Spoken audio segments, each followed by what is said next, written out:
ফেচবুকে যিটো আমাক extra bonus $25 দিছে, এই $25 এক্সট্ৰাটো আমি কেনেকে ল'ম? আগত আমাক দিছিলে $25 ল'বৰ কাৰণে 5 লাখ ৰিচ ল'ব দিছিলে। 5 লাখ ৰিচ আমি কেনেকে পাওঁ? আমাৰ ভিডিঅ'টোত লাইক কমেণ্টৰ ওপৰত ভিত্তি কৰি আমি 5 লাখ ৰিচ এংগেজমেণ্ট পাওঁ। 5 লাখ ৰিচ এংগেজমেণ্ট পাবৰ কাৰণে ভিডিঅ'টো মিনিমাম 2M 3M ভিউ হ'ব লাগিব, তেতিয়াহে আমাৰ 5 লাখ ৰিচ হয়।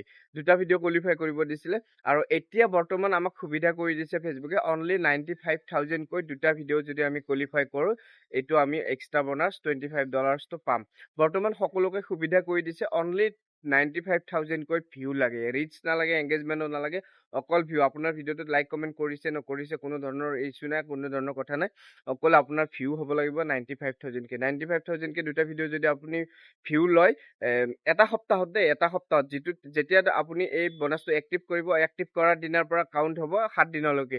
7 দিনৰ ভিতৰত আপুনি দুটা ভিডিঅ' কোৱালিফাই কৰিব লাগিব, 95,000 কৈ ভিউ ল'ব লাগিব, তাৰপিছত আপুনি এক্সট্ৰা বনাছ $25টো পাই যাব।